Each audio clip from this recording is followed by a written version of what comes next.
உங்க முடிய வளர வைக்கிறதுக்கு டெய்லி ஒரு லட்டுன்னு சொல்லி 30 நாள் இதை மட்டும் சாப்பிட்டுட்டு வாங்க. செம்ம ரிசல்ட்டை பார்ப்பீங்க. Hi friends, welcome back to YouTube channel. நான் ஜஸ்வின் மீனா. எல்லோரும் எப்படி இருக்கீங்க? நான் ரொம்ப நல்லா இருக்கேன். இன்றைக்கி நம்மளோட சேனலில் ரொம்ப நாளாக கேட்டுகிட்டே இருந்த நம்மளோட ஹேர் க்ரோத் சேலஞ்சோட டெலிஷியஸ் ஒரு ஹேர் க்ரோத் ஃபுட்டு தான் இன்றைக்கி நம்ம பார்க்க போகிறோம். இந்த ஹேர் க்ரோத் ஃபுட்டை நீங்கள் ரெகுலராக எடுத்துக்கலாம். வாரத்தில் ஒரு நாள்னு சொல்லிட்டு இந்த லட்டு மாதிரி நான் ரெடி பண்ணது இது ஒன்று நீங்கள் சாப்பிட்டு வந்தாலே போதும். நீங்கள் எந்த ஹேர் கேர் ரொட்டீன் ஃபாலோ பண்ணலன்னா கூட உங்களோட ஹேர் க்ரோத் எப்போவுமே க்ரோத்லேயே இருக்கும். ஸோ அதை இம்ப்ரூவ் பண்ணி கொடுக்கறதுக்கு இந்த ஹேர் க்ரோத் லட்டு உங்களுக்கு ரொம்ப ஹெல்ப் பண்ணும். நீங்கள் இந்த சேலஞ்சில் மட்டும் இல்லாமல் இதை நீங்கள் கண்டினியூவாக கூட யூஸ் பண்ணலாம். இன்றைக்கி நம்ம ரெடி பண்ணியிருக்கிறது ரொம்ப கம்மியான பட்ஜெட்டில் எல்லாருமே ரெடி பண்ணி சாப்பிட்ற மாதிரி தான் நம்ம இதை ரெடி பண்ணியிருக்கோம். ஸோ சின்ன குழந்தைங்கள்லேருந்து எல்லாருக்குமே இதை நீங்கள் ரெடி பண்ணி கொடுக்கலாம். ரொம்ப டேஸ்ட்டாக இருக்கும், செம்ம டெலிஷியஸாக இருக்கும். வாங்க அதை எப்படி ரெடி பண்ணுறதுன்னு பார்க்கலாம். நம்ம சேனல்லையே போஸ்ட் பண்ணக்கூடிய first hair growth laddu video இது தான். ஸோ இதை நீங்கள் கண்டினியூவாக சாப்பிட்டுட்டே இருக்கும்போது உங்களுக்கு ஹேர் க்ரோத் மட்டும் இல்லாமல் உங்களோட ஹீமோக்ளோபினை நல்லா இம்ப்ரூவ் பண்ணி கொடுக்கும். உங்களோட ஸ்கின்னுக்கும் நல்ல ஒரு க்ளோயிங் கொடுக்கும். ஸோ அந்த மாதிரி பெனிஃபிட் கொடுக்கக்கூடிய ஒரு லட்டை தான் இன்றைக்கி நம்ம ரெடி பண்ண போகிறோம். ஸோ இதை நம்ம ரெடி பண்ணுறதுக்கு முன்னாடி என்னென்ன பொருள் தேவைன்னு சொல்லி பார்த்துடலாமா? இன்றைக்கி இந்த ஹேர் க்ரோத் லட்டு ரெடி பண்ணுறதுக்கு ஃபஸ்ட்டு நம்ம எடுத்துக்க போகிறது அதுதான் பச்சரிசி. அரிசியில் கார்போஹைட்ரேட் அதிகமாக இருக்குது. அது மட்டும் இல்லாமல் இந்த லட்டுக்கு ஒரு பிடிமானம் கொடுக்கறதுக்கு அரிசி நமக்கு ரொம்ப ஹெல்ப் பண்ணும். இது கூட ரெண்டாவதாக எடுத்துக்க போகிறது அதுதான் தாமரை விதை. இதோட இன்னொரு நேம் வந்து மக்கானா. இது உங்களுக்கு சூப்பர் மார்க்கெட்டில் கிடைக்கும். அப்படி இல்லைன்னா நட்ஸ் அதிகமாக சேல் பண்ணுற கடையில் கிடைக்கும். இது ரொம்ப விலை கம்மி தான். 100 கிராம் 10 ரூபா. நீங்கள் தாராளமாக வாங்கிக்கலாம். இது கூட நம்ம மூணாவதாக சேர்த்துக்க போகிறது அதுதான் நம்மளோட நிலக்கடலை பருப்பு. நிலக்கடலை வந்து ஹேரோட க்ரோத்துக்கு ரொம்ப நல்லது. இது முடிக்கு நல்ல ஒரு திக்னஸ் கொடுக்கறதுக்கும் முடியில் அதிகமாக வரக்கூடிய ஸ்ப்ளிட்டன்ஸை கம்மி பண்ணுறதுக்கும் ட்ரைனஸை கம்மி பண்ணுறதுக்கும் ரொம்ப ஹெல்ப் பண்ணும். இதோட சேர்த்து நம்ம அடுத்ததாக எடுத்துக்க போகிறது அதுதான் பச்சை பாசி பயிறு. இதில் இருக்கக்கூடிய விட்டமின் இ நம்மளோட ஹேரோட க்ரோத்தை நல்லா இம்ப்ரூவ் பண்ணி கொடுக்கும். அது மட்டும் இல்லாமல் ரத்தத்தை சுத்தப்படுத்தி கொடுக்கறதுக்கும் ஹீமோக்ளோபினை இம்ப்ரூவ் பண்ணுறதுக்கும் இது நமக்கு ரொம்ப ஹெல்ப் பண்ணும். இது கூடவே அடுத்ததாக நம்ம எடுத்துக்க போகிறது அதுதான் முந்திரி பருப்பு. முந்திரி பருப்பு வந்து செம்ம ஒரு டேஸ்ட் கொடுக்கும். அது மட்டும் இல்லாமல் ஹேருக்கு நல்ல ஒரு திக்னஸையும் கொடுக்கும். இதோட சேர்த்து நம்மளோட ஹேரோட க்ரோத்தை இன்னும் பூஸ்டப் பண்ணுறதுக்கு அதுதான் கருவேப்பிலையை பொறுத்த வரைக்கும் வளராத முடியை கூட சீக்கிரமாக வளர வைக்கிறதுக்கும் முடியோட வளர்ச்சியை தூண்டுறதுக்கும் வெள்ளை முடி வராமல் பார்த்துக்கிறதுக்கும் ரத்தத்தை சுத்தப்படுத்தி ஹீமோக்ளோபினை இம்ப்ரூவ் பண்ணுறதுக்கும் ரொம்ப ஹெல்ப் பண்ணும். ஸோ இப்போ நம்ம எடுத்துக்கிட்ட இந்த எல்லா இன்க்ரீடியண்ட்டையும் வச்சு நம்ம லட்டு ப்ரிப்பேர் பண்ணலாம். அதுக்கு முன்னாடி ஒரு எம்டி பேன் எடுத்து இதில் 1 கப் அளவுக்கு பச்சரிசி சேர்த்துக்கலாம். அது கூடவே 1/2 கப் அளவுக்கு பாசி பயிரை சேர்த்துக்கலாம். இது எல்லாமே நான் கிராம் கணக்கில் சொல்லலை, உங்களுக்கு கப் அளவில் சொல்கிறேன். அந்த அளவுலேயே நீங்களும் எடுத்துக்கோங்க. இது ஆயில் எதுவும் சேர்க்காம வெறும் பாத்திரத்தில் நல்லா வறுக்கும் போது பச்சரிசியும் பாசிப்பயிரும் நல்லா வறுபட்டுரும். அதோட கலர் மாறிடும். ரொம்ப கருக்க விட்டுறக்கூடாது. இந்த மாதிரி பொன்னிறமாக வந்த உடனே நீங்கள் ஸ்டவ்வை ஆஃப் பண்ணிவிட்டு இது ஒரு பாத்திரத்தில் சேர்த்து நல்லா ஆற விட்டுருங்க. இது சூடு நல்லா ஆறினதுக்கப்புறம் தான் நம்ம அடுத்த ப்ராசஸ்க்கு போகணும். அதுக்கு முன்னாடி இதே பாத்திரத்தை வச்சு நம்ம இன்னொரு ப்ராசஸ் பண்ண போகிறோம். இப்போ அதே பாத்திரத்தில் நான் கொஞ்சமாக தேங்காய் சேர்த்துக்கிறேன். எனக்கு தேங்காய் பிடிக்காதனால நான் சேர்க்குறேன். உங்களுக்கு இது பிடிக்காதுன்னா நீங்கள் கடலெண்ணெய், நல்லெண்ணெய், அப்படி இல்லைன்னா நெய் கூட சேர்த்துக்கலாம்.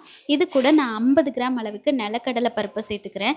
நிலக்கடலை வந்து வறுக்காத நிலக்கடலையாக பச்சை நிலக்கடலையாக வாங்கிக்கோங்க. அதுதான் இன்னுமே டேஸ்ட் கொடுக்கும்.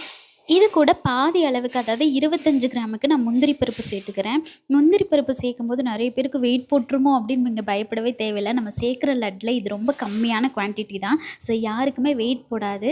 ஸோ இது கூடவே நம்ம அடுத்ததாக 1 கப் அளவுக்கு கருவேப்பிலையை சேர்த்துக்கலாம். கருவேப்பிலை உங்களுக்கு ரொம்ப பிடிக்கும் அப்படின்னா நீங்கள் 2 கைப்பிடி அளவுக்கு கூட சேர்த்துக்கலாம். இது எந்த விதத்துலேயும் இந்த லட்டை வந்து கெடுக்காது. ஸோ இது கூடவே 1 கப் அளவுக்கு மக்கானா சேர்த்துக்கலாம். மக்கானா வந்து நீங்கள் பாசிப்பயிர் எடுத்து வச்சுருந்தீங்களா அந்த கப்பில் அளந்துக்கோங்க. இப்போ இது எல்லாத்தையும் நல்லா வறுக்கும் போது ஒரு மீடியம் ஃப்ளேமில் வச்சு நீங்கள் நல்லா வறுத்துட்டே இருங்க. இது ரொம்ப கருக விட்டுறக்கூடாது. நீங்கள் ஒரு 10 நிமிஷம் கழித்து பார்த்தீங்க அப்படின்னா நம்ம சேர்த்துருந்த இன்க்ரீடியன்ட் எல்லாமே பொன்னிறமாக மாறி இருக்கும். கருவேப்பிலை கருகிடக்கூடாது. இந்த மாதிரி மொறுன்னு ஸ்டேஜில் இருக்கணும்.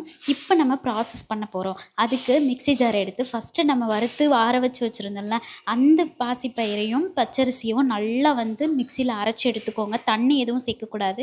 சுத்தமாக தண்ணியே இல்லாமல் மிக்சியை நல்லா தொடச்சி தண்ணியே இல்லாமல் நல்லா தொடச்சதுக்கப்புறமா ஃபஸ்ட்டு மிக்ஸி ஜாரில் நம்ம பாசிப்பயிரையும் பச்சரிசியும் வறுத்து வச்சுருந்தோம்ல அதை அரைச்சிட்டு வந்துடணும்.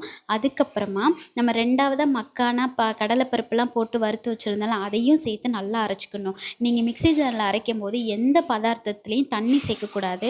இப்போ இதை எல்லாத்தையும் நல்லா பவுடரை ஒன்றா மிக்ஸ் பண்ணி விட்டதுக்கப்புறமா அடுத்ததாக நம்ம பண்ண போகிறது கொஞ்சமாக 1 கப் அளவுக்கு மண்டவெல்லம் எடுத்துக்கிட்டு அதில் நீங்கள் ஒரு 3லேருந்து 4 ஏலக்காய் போட்டு தண்ணி ஊற்றி நல்லா கொதிக்க வைக்கும்போது பண்ணும்போது ஒரு பாகு உருவாகும். இந்த பாகு நீங்கள் ரெடி பண்ணும்போது பார்த்திங்கன்னா கம்பி பதத்துக்குலாம் வரக்கூடாது. அதே மாதிரி தண்ணியாகவும் இருக்கக்கூடாது. கொஞ்சம் நேரம் வச்சு நல்லா நீங்கள் கொதிக்க வைக்கும்போது நீங்கள் எடுத்து பார்த்தீங்க அப்படின்னா ஒரு ஆயில் கன்சிஸ்டன்சியில் அந்த பாகு வந்து மாறிடும். ஸோ இந்த டைமில் ஸ்டவ்வை நல்லா ஆஃப் பண்ணிவிட்டு இது சூடாக இருக்கும் போதே நம்ம ஆல்ரெடி மிக்ஸ் பண்ணி வச்சுருக்கிற பவுடரில் ஒரு ஜல்லடையை வச்சு ஃபில்ட்ரு பண்ணி எடுத்துக்கலாம். ஏன்னா பாகில் வந்து கொஞ்சம் இந்த தூசி மண் இந்த மாதிரிலாம் இருக்கும். ஸோ அது வந்து நம்மளோட பதார்த்தத்தை வந்து கடிக்கும்போது நெருன்னு இருக்கும். ஸோ அதனால் ஃபில்டரில் நல்லா ஃபில்ட்ரு பண்ணி சேர்த்ததுக்கப்புறமா கரண்டியை வச்சு நல்லா மிக்ஸ் பண்ணி விட்டுருங்க. சூடாக இருக்கும், அதனால் கரண்டியை வச்சு ஃபஸ்ட்டு மிக்ஸ் பண்ணிவிட்டு அப்புறம் கை வைக்கிற சூடு இருக்கும்போது நம்ம கொஞ்சம் கொஞ்சமாக எடுத்து சூப்பராக நம்மளுக்கு பிடிச்ச சைஸில் நம்ம லட்டுவை உருட்டிக்கலாம். இந்த லட்டு ரெடி பண்ணுறதுக்கு நம்ம ஒவ்வொரு ப்ராசஸையும் கரெக்டாக பண்ணணும். நீங்கள் பாகை முன்னாடியே காய்ச்சிட்டிங்கன்னா பாகு வந்து டைட்டாகிடும். ஸோ பாகு வந்து பவுடரை மிக்ஸ் பண்ணதுக்கப்புறமா கடைசியாக தான் சேர்த்து இந்த மாதிரி கொஞ்சம் கொஞ்சமாக குட்டி குட்டி உருண்டையாக உருட்டிடணும். உங்களுக்கு எந்த அளவுக்கு உருண்டை வேணும்னு நினைக்கிறீங்களோ அந்த அளவுக்கு நீங்கள் உருண்டை எடுத்துக்கலாம். இந்த உருண்டையை பார்த்தீங்க அப்படின்னா நம்ம உருட்டும் போது அப்படியே நல்லா சாஃப்டாக இருக்கும். இதை நாளைக்கு நீங்கள் எடுத்து சாப்பிடும்போது நல்ல ஒரு லட்டு மாதிரி ஹார்டாக மாறிடும். இதை கடித்து சாப்பிடும்போது அவ்வளோ டேஸ்ட்டாக இருக்கும். ஸோ இப்போ நம்மளோட லட்டை நம்ம சாப்பிட்டு டேஸ்ட் பார்த்துடலாமா? டன்டடாங், நம்மளோட லட்டு ரெடி ஆயிடுச்சு. இந்த லட்டை நான் நேற்றே ப்ரிப்பேர் பண்ணிட்டேன். இது எந்த அளவுக்கு ஊற ஊற ஊற ஊற உங்களுக்கு அவ்வளோ டேஸ்ட் கொடுக்கும்.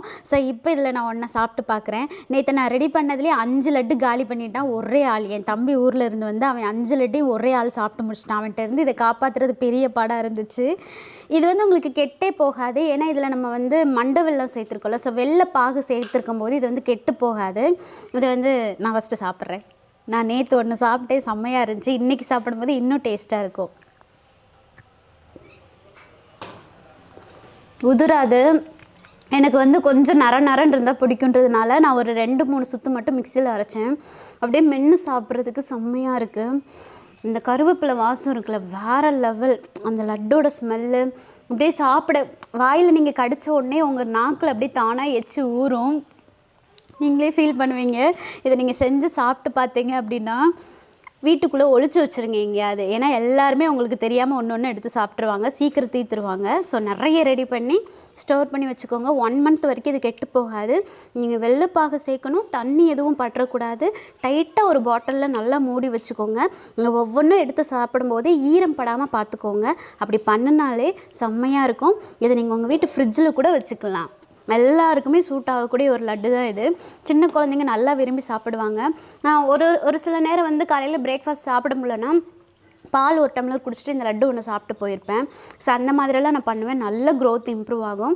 ஹேரோட க்ரோத் இல்லாமல் ஸ்கின்னுமே நல்ல க்ளோயிங்காக இருக்கும். இந்த ஹேர் க்ரோத் லட்டு, இது ஹேர் க்ரோத் லட்டுன்னு மட்டும் சொல்ல முடியாது, எல்லா பெனிஃபிட்ஸும் கொடுக்கும். உங்கள் ஹீமோக்ளோபினை இதை ரெடி பண்ணுறதுக்கு முன்னாடி செக் பண்ணிவிட்டு இதை ரெகுலராக சாப்பிட்டுட்டு செக் பண்ணி பாருங்கள். செம்மையாக இம்ப்ரூவ் ஆகும்.